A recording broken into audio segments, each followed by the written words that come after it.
Today is all about sharing with you the easiest beginner-friendly Cricut Christmas projects. I am so excited about all of these. Whether you are looking at decorating your own home, gift ideas, or you're looking at making and selling some things to get a little extra cash, these are fantastic. I'm gonna take you step by step so you know exactly how to make them.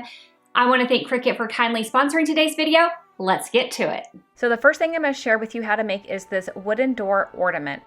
You're gonna need to start off with a wood round. You can pick them up at a lot of places, but I like to actually snatch them up at Home Depot.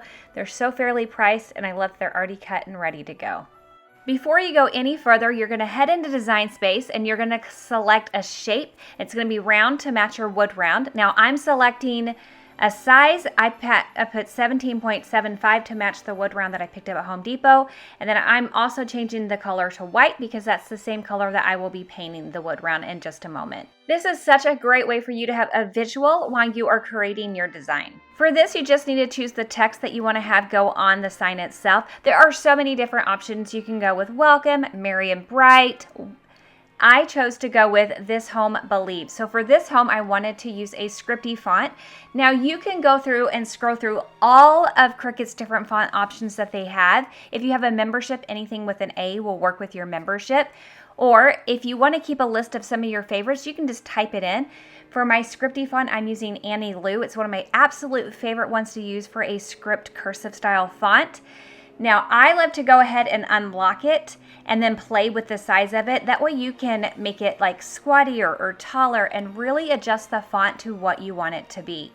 Once I have that size to where I want it, it was time for me to go ahead and type out Believe. Again, you can choose whatever font you want, scroll through. Sometimes you may want to take the time to scroll through and really see if there's a new font that you are loving. Once you've decided on a font, this time I really wanted a very straight, kind of blocky font. Once I got that, I again unlocked it and sized it and placed it where I wanted it. I attached these two together and it was ready for me to hit make it. But before I did that, I went ahead and I go to the right hand side. I click on the eye. I don't need to cut out the circle, so I just got rid of that. All I wanted to cut out was the This Home Believes. Because I'm using the Explorer 3 today, but you can use any of your larger Cricut machines, I get to choose if I want to use this on a mat or not on the mat. Well, I'm going to go without a mat because I'm actually going to be using Cricut Smart Vinyl to cut this out. After that, you go ahead and you load your vinyl on. I am actually using some permanent vinyl. I prefer to do that, especially because this is going to be outside and I want to make sure that it stays. I normally only use removable vinyl if I'm putting something on a wall or somewhere where I know that I'm going to end up taking it off at some point.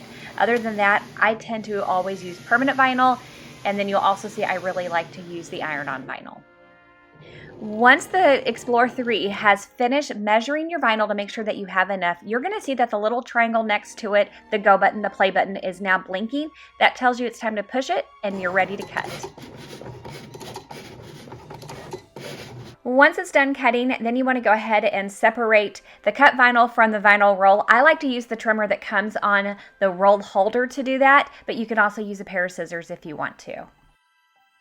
I also like to trim off the unused part before I weed and save that because that is some serious valuable real estate that you can place that on a mat and use it later. Don't waste it.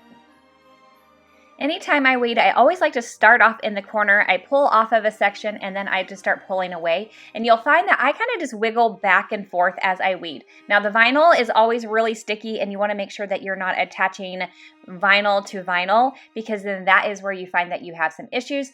I generally only use my hands and the little pick when I am weeding. Those are my favorite two tools to use. Something else that I will tell you is that weeding smart vinyl is super easy, but where people sometimes may have some issues is when it comes to using the transfer tape, and I'm going to share a quick tip with you. Placing the transfer tape on top of a larger image, I find it easier to go ahead and just do a little bit at a time. So you go ahead and release a little bit of that transfer tape, place it down, and then slowly remove your transfer tape from its backing as you move along. I am using Cricut's transfer tape, which I love, and I can use it more than one time. Now, here is the other thing. You'll notice that I am using a hard surface and a scraper because sometimes people are having a hard time getting the smart vinyl to stick to the transfer tape. What you want to do is make sure that you are taking that scraper and you are going around all of your edges. This is not a quick little scrape like boom, boom, done. Take your time, go around those edges, and then flip it over and then peel it away, and you'll find that it will stick to your transfer tape. You'll see that I hold the transfer tape down and I'm rolling the backing away, and that's when I find the most success. You guys, it really is super easy. I don't have patience for something that isn't.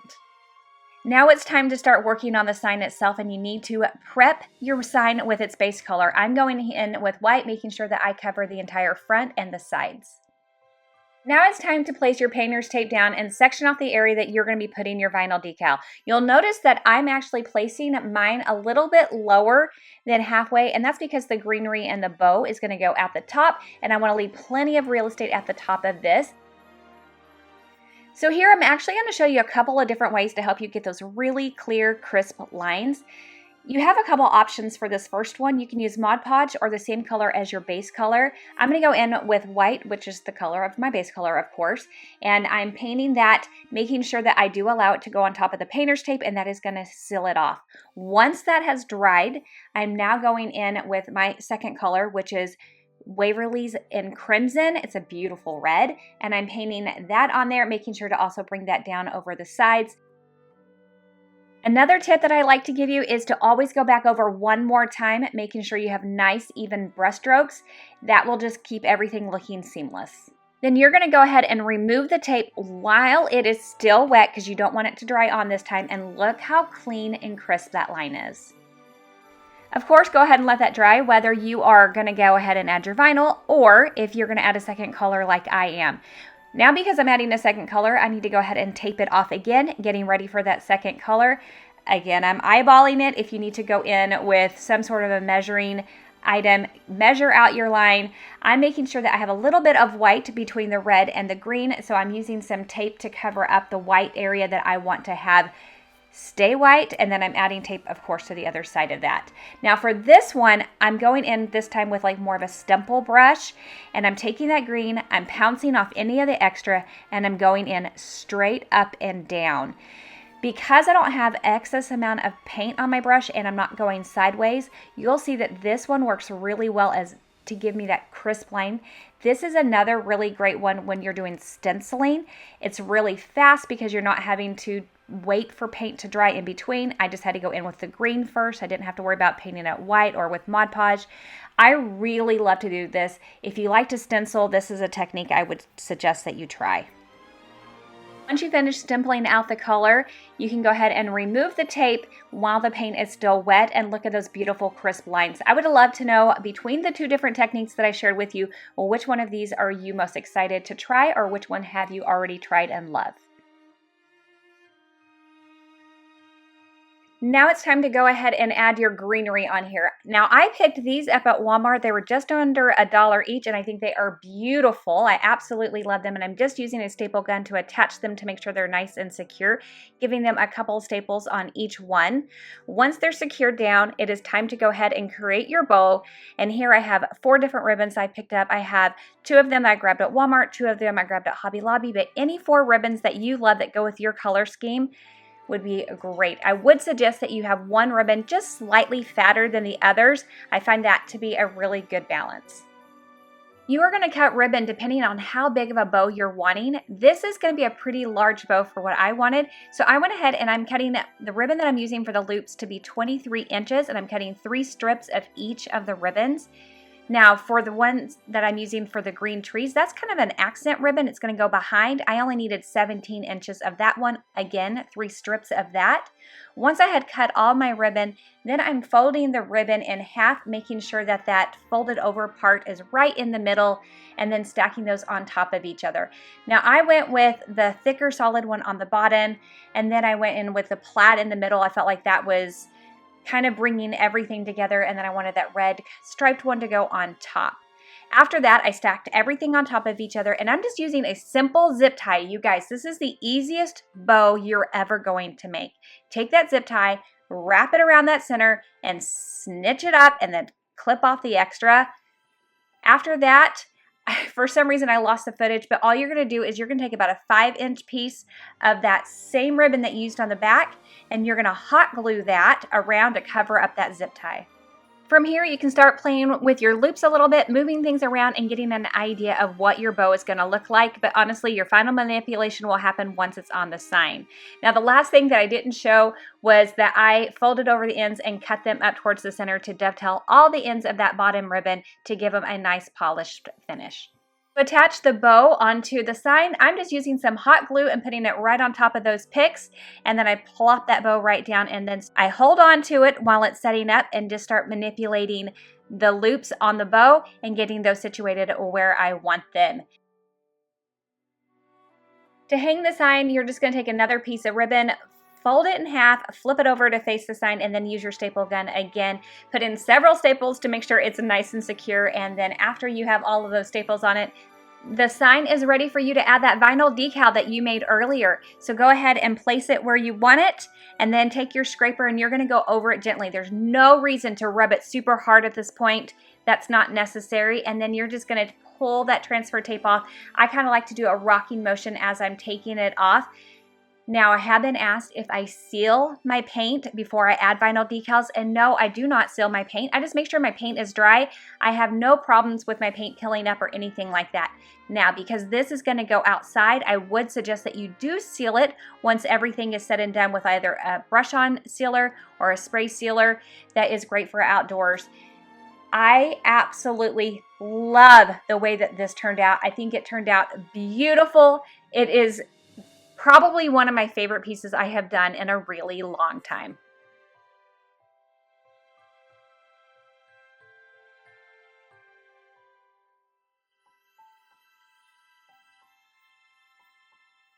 I'm excited to share with you 2 really simple and easy ways to make these beautiful ornaments. For the base of the ornament, I'm using just a little wooden round. I picked these up on Amazon. I'll make sure I leave the link down below. And you're just gonna paint those white on both the front and the back, and then just set it aside and let them dry.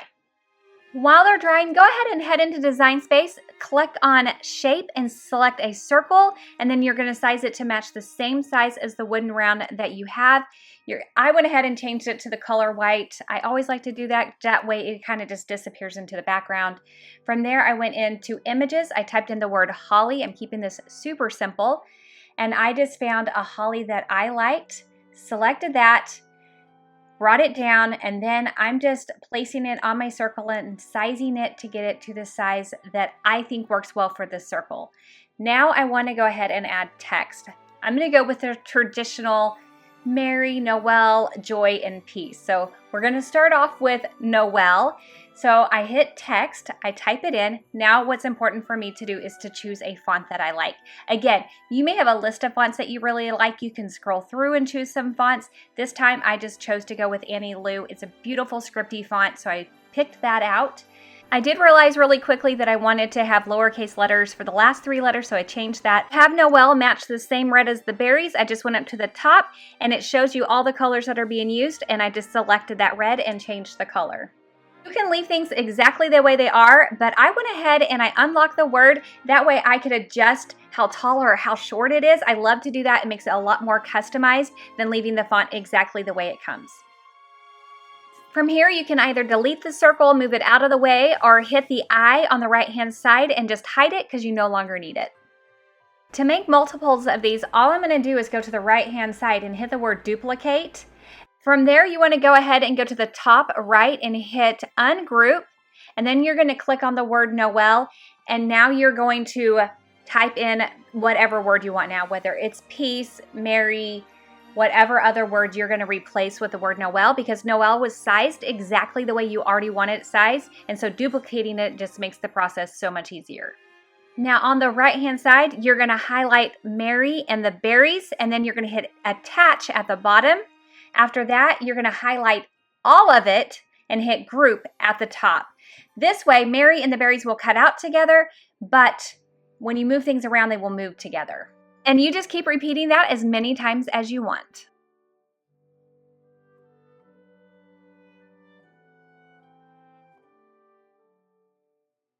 I'm going to show you how to do this with regular permanent vinyl as well as iron-on vinyl. So to start off, we're going to use just the permanent vinyl, and we're going to be doing this with a mat.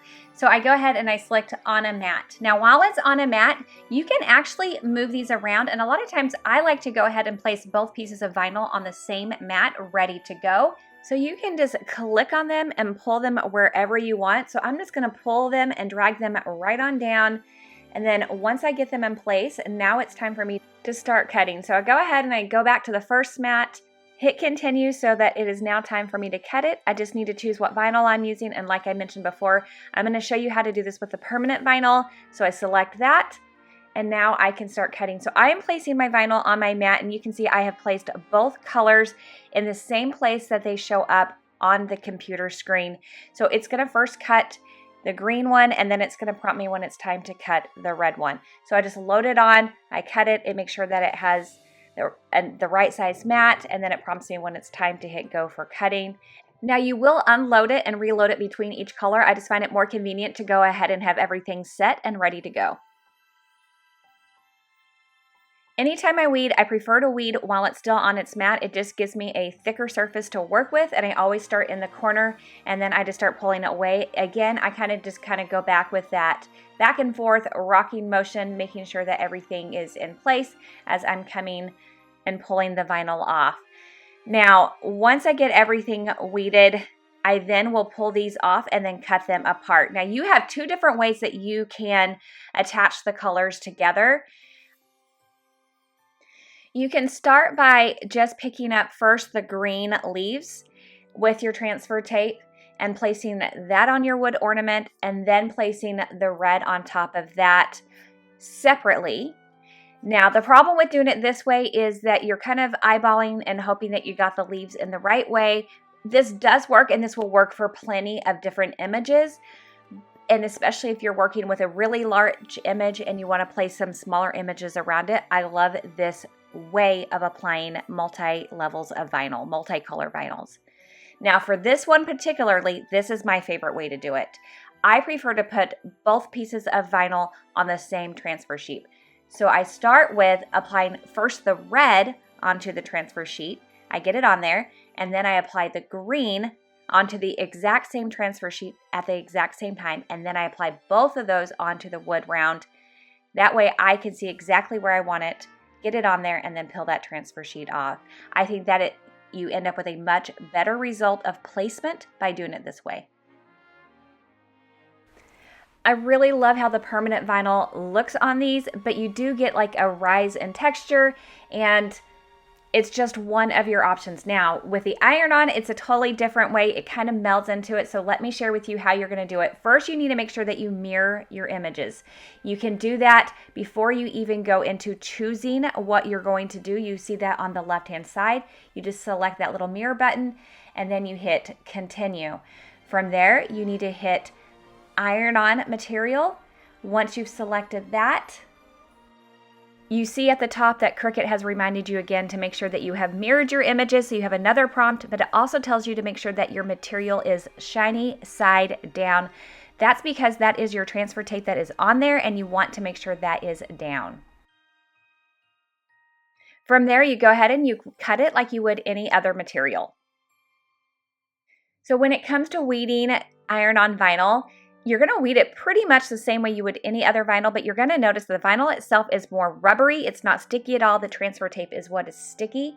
And you're going to just weed it a little bit more carefully in the fact that it is rather stretchy. And so you want to make sure that you're only picking up the parts that you don't need.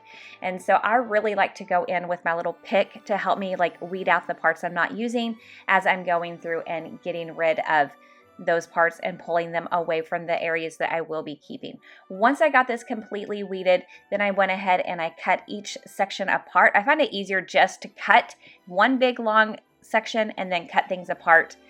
Now, when it comes to ironing this on, you are going to iron on in sections, and you're going to start with your bottom layer and work up to your top layer. So I begin by ironing on my green leaves.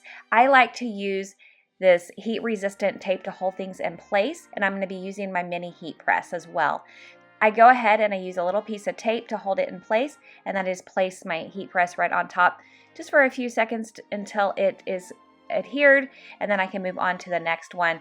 Once it's cold, I just peel that transfer tape right off, and then I can go in with the wording and the red color. I place that right where I need it. Again, I'm just using a little piece of tape to hold it in place. Go right on top of it.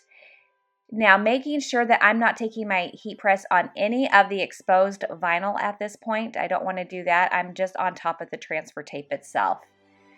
Once I've done that and it's cold, I can peel off the transfer tape, and look how beautiful these look. I really do love it, and when you feel it, it really feels like it's part of it. It's just another way to create these ornaments. I think they are all beautiful either way that you do it. Now let me show you a fun way to embellish them.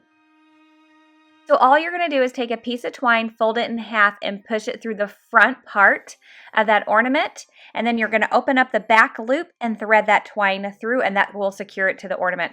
From there, you're going to go ahead and add 3 wooden beads. I picked these up on Amazon because that is the best price I have found. These are 16mm beads.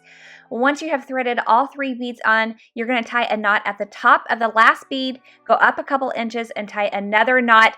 And to finish it up, you're just going to add a really simple little bow. I picked this ribbon up at Dollar Tree. I just tied a really quick little bow out of it and then hot glue that right on front. And then these ornaments are all done. I would love to know, which way would you prefer to do it, with permanent vinyl or iron-on vinyl? Let me know that in the comments below.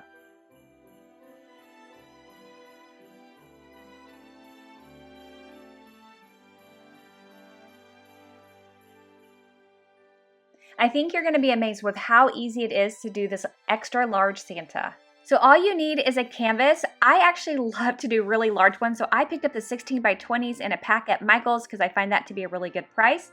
And then you're going to need some iron-on vinyl. I am using Cricut Smart iron-on vinyl for this and my mini heat press. So for this one, I went a little bit backwards. I wanted to first scroll through Cricut's images to see what kind of Santas they had to find a Santa that I really loved. So of course I typed in Santa. They have so many different options. When I found the one I wanted, of course I selected him, and then I went into shapes and I put in a rectangle to match the same size of canvas that I would be using, and I sized my Santa to fit on that canvas. Once you have Santa sized to the size that you want, you're going to go ahead and go to the top right, hit Make It, and then it's going to ask if you're going to do this on a mat or not on the mat if you're using the Explorer 3 or Maker 3. I'm going without a mat because I'm using the Smart Vinyl. Now you're going to go to the left-hand side and click Mirror, because this is going to be on iron-on vinyl. You want to make sure that you are mirroring that image, and now you can continue. All the material options are going to come up. Again, because I'm using Smart iron-on vinyl for this, that is the one I selected, and it does remind you at the top that you need to mirror it and have the shiny side down. Smart vinyl also comes with the shiny side and the matte side, so you're going to go ahead and place that down, making sure again that you have that shiny side down. You're going to load it like you would any other vinyl.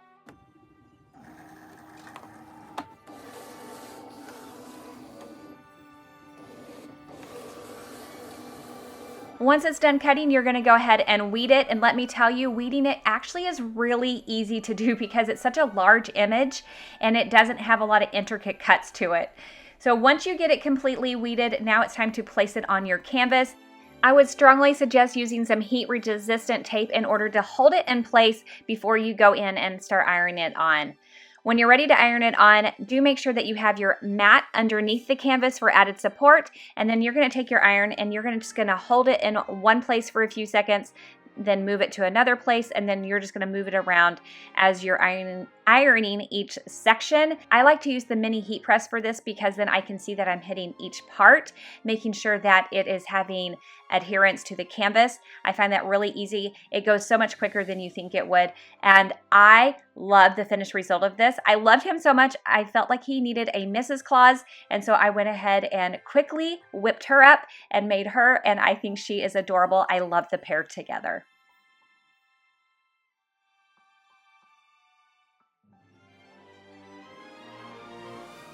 Here are a couple more videos I picked out for you. Thank you so much for spending your time with me, and I'll see you in the next one. Bye!